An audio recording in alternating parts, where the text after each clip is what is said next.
looks for the end zone. Touchdown! And the left jab. Makes the shot. Goal! Access 7 Sports.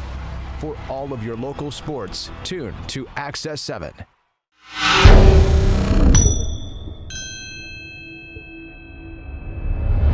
John, 2 games in, and I don't think really anybody should be surprised at the level of play in this series. We knew it was going to be a war, and it certainly looks like it's going to be that way.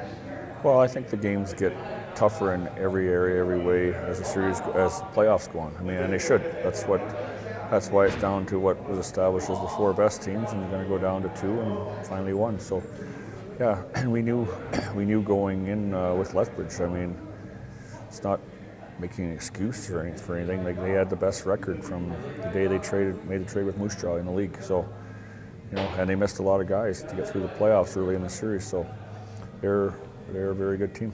Obviously, Adam's goal on Saturday night was big. How big was it in your mind, or is it just another game? Well, I don't think any playoff game is another game. The goal was big for him and for us, and obviously for us to win. You don't want to be in that situation. There's a big difference between 1-1 and 2 down 2-0. But now it's Monday and that was Saturday, and it doesn't really matter anymore. We have to look forward to Tuesday. Tuesday. What's the biggest thing this team needs to improve on, I guess, to have success in games 3 and 4? I don't think we have to. We definitely outplayed them on Saturday. I don't think the shots were indicative of the real play on Friday. I don't think that we weren't on top of our game. Obviously, it'd be nice to score more on Skinner. Power plays that we had some really good opportunities and looks. He made some really good saves. So, get more pucks to the net, but the opposition has a say in how many more pucks are going to go in the net, and him specifically has a say. The way Skinner has played, does it almost remind you of what Paperny did to you the first couple of games of the Swift Current series? If that's the case, is the message just keep doing what we're doing because we'll break through? Yeah, I mean, no matter how you make the saves or the goalie style or whatever technique, it's the result is stopping the puck. He stopped the puck a lot, especially in Game 2. So there's similarities in that. I think their styles or their habits are a little bit different, but you still have to get to the net or execute the shot that, the kind of shots that you think is better for one versus the other. So we have to keep doing that, and like I say, hopefully get more than a couple more goals. Do you track shots on net as much as you do scoring chances when it comes to how many you guys put up per night? We don't. There's so many things going on now and so many things capable. Landon does some different stuff. We don't track scoring chances per se unless we want to go through the game directly afterwards. He has some stuff going on like attempted shots from a certain area, attempted shots overall and stuff. We're on the plus side of that in these 2 games. Yeah, I think my feeling on any of that stuff is that it confirms or denies something you think about a team, your team, the other team, a player. But I sort of know I have a feel of how the game is without looking at that stuff.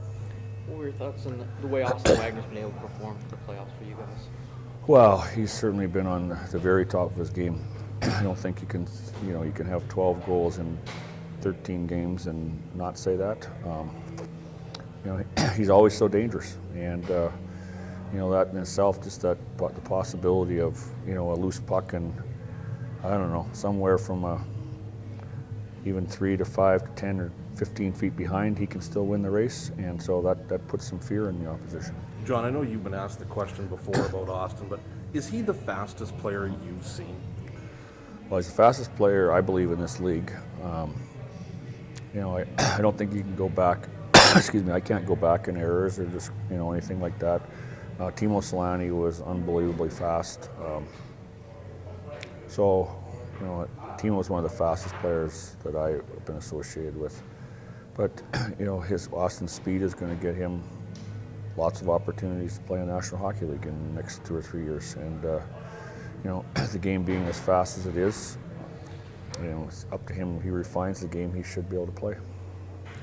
In Lethbridge, obviously, you know you're going to be walking into a firestorm much like they were here. Is the key just to sort of absorb that first 5-10 minutes, the energy you know that they're going to have from their crowd, or do you subscribe to that theory? Yeah, I think so. I mean, that's what we sort of any team always talks about that I've been with, like, you know, be ready for a push and stuff like that. You know, the other side of that is always, you know, and I'm not saying it's going to happen or did happen or happened here or whatever, is, you know, home team can be nervous. Like you have the jitters sometimes performing in front of your big home crowd. So I don't think it makes a big deal. I like saying a rink's a rink. In the end, there's going to be different momentum changes, as we saw on Saturday night. So you guys got to be ready to play and take what they give, but, you know, be on the attack. Adam, the mood of this team as you hit the bus has to be a lot better thanks to what you did Saturday. Yeah, absolutely. Obviously, if we were going on this bus down 2-0, I think you know, our mindset would probably be a little bit different. But at the same time, it probably wouldn't be that different. Our goal is to go in there and try to win both games. Obviously, I think that's the goal of you know, any team that's going on the road in playoffs. So we're feeling pretty good. We know that there's still some things that we have to correct and adjust, and we're going to go in there and try to give our best effort. The goal was obviously huge for the team, but how big was it for you, since that was your first one coming back from injury? Yeah, it was obviously big. You know, for me, just I guess to get back into the game, just to feel, you know, maybe a little bit more confident. You know, I think as games go on, that's going to happen. Obviously, being out for 2 weeks, you probably lose a little bit of timing, stuff like that. And yeah, you know, someone was going to score for us. We knew that, and you know, I was obviously happy to contribute. When you're facing a guy like Skinner, who's been able to get a lot of shots on him and stop, how do you get around somebody like that? It's almost like last round with Bernie when he was able to get, you know, a lot of good saves against you guys. Yeah, we just got to continue to, you know, try to get second, third opportunities on him. He's a good goalie. He's going to stop the first one most of the time. So you just got to make sure you get traffic on a goal like that. And, you know, like I said, try to get second, third opportunities. And we know he's a good goaltender. We played one last round, like you said, and we're just going to have to do more. John describes the jitters of a home team. Sometimes when you get this far into the playoffs, there's a bit of pressure and whatnot. Do you guys play more loose on the road? I wouldn't say more loose. I mean, obviously, it's fun to go into an away building and you know, have their fans booing you and stuff. I think that's you know, exciting for everyone. So yeah, playing at home, I wouldn't say there's you know, jitters. Obviously, it's you know, fun to play in front of your fans, but I think you do feel a little bit of pressure, obviously. But we're yeah, excited to go on the road. It's always fun to get on the bus with the guys and you know, be in tight quarters together. So we're excited to get going. After the last two games, is there anything really separating these two teams in your mind? No, you know, both teams are obviously playing very well and have played well since the trade deadline and down the stretch here. So, you know, we're gonna both continue to play hard, obviously, and I think it's going to come down to scoring chances and who capitalizes on them. Was it tough to be an observer last series in those last 3 games?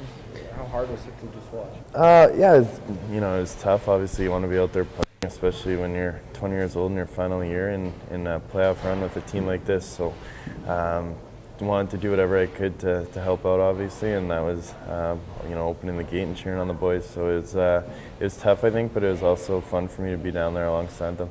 I imagine you're relishing now getting actually into some game action.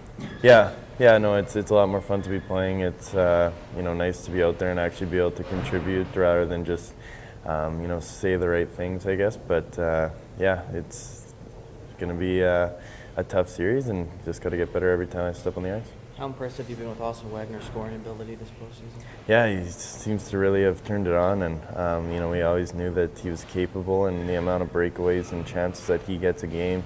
You know, we knew if he started putting them in, that you know, he could be a 50-goal scorer in this league, I think. So he seems to have found that touch, and pucks are going in for him. How much does that speed dynamic work with your line? Just, you're obviously aware of it, but what different opportunities can create, other than just the breakaways as well that we see him get a lot of? Well, you know, when Austin comes in, he has the ability to draw defenders back, and when he pulls up, it's usually allows for him to find me and Philip coming in late, things like that.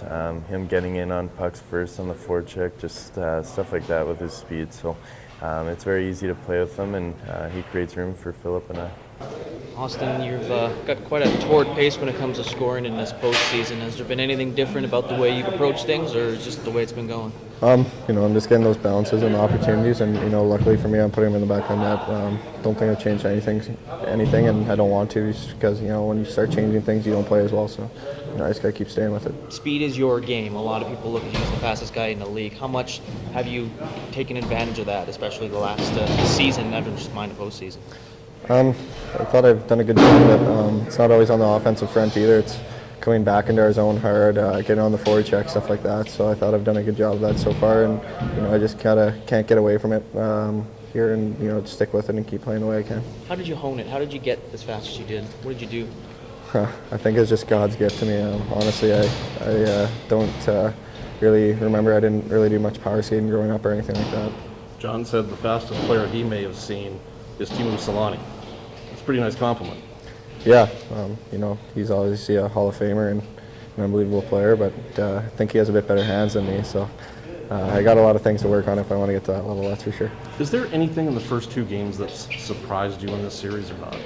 We know that they're a good team. They're gonna play hard every night, and they're coming hard every night, and they have a good goalie, and they're just a good all-around team. And I think the key to it is playing our game and not getting away from it, and not overcomplicating things, because that's when we're not at our best. I'm guessing the way Paperny played in the second round, Skinner's not getting into your head any, even though there are some that were sort of here the other night going, he's got to be frustrating them so much because you're not capitalizing. But I'm guessing you've seen this story before, so that's not the case. We always talk about staying composed, and that's a big thing for us. So, just on the bench, if things aren't going our way, pucks aren't going in the net, we just got to stick with it and not get frustrated, because when you get frustrated, it's not going to go as well for you. You've played this team in Lethbridge in the playoffs last year, as well as playing them in a regular season. So, do you expect much of them to change going into Lethbridge? Their fans are real loud. They're hard to play against, so that's for sure. They'll give them a boost, but best way to quiet some fans are by putting the puck in the net and playing hard. So, I think if we just play our way and stay focused and not worry about the fans, and just worry about ourselves and the 20 guys that are dressed that night, we'll be fine. Is it easier to play loose on the road? Is there a bit of pressure when you play at home, especially when you get to this far in the playoffs? I don't know. It's hard to say.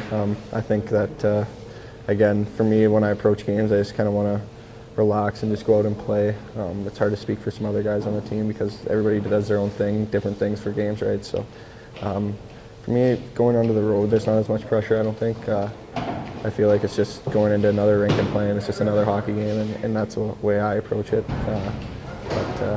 There's, like I said, they're a loud team or a loud barn, and it's gonna be a fun couple games here. Looking back to Saturday night, how big was Adam's goal in overtime? Could you imagine jumping on the bus right now, down 2-0? It's huge, and the fact of it is, it could have been 2-0. It's overtime, and one puck goes in, and something happens. So, you look at Brownie in overtime, and throughout the whole game, in game 1 and 2, he's been unbelievable for us, and that's why he has the best stats in the league. But Brooksy's overtime goal is unbelievable. It's an unbelievable pass from Sergei, and you heard it through the building. It went absolutely berserk inside this rink. It changed the series, really, with one goal.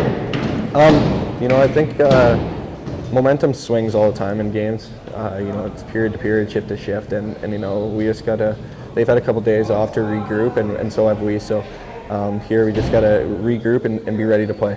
And it's been 2 low-scoring games here with the way that Skinner and Brown have played. I'm guessing you're expecting the same, and that you have to cash in on the opportunities when they come.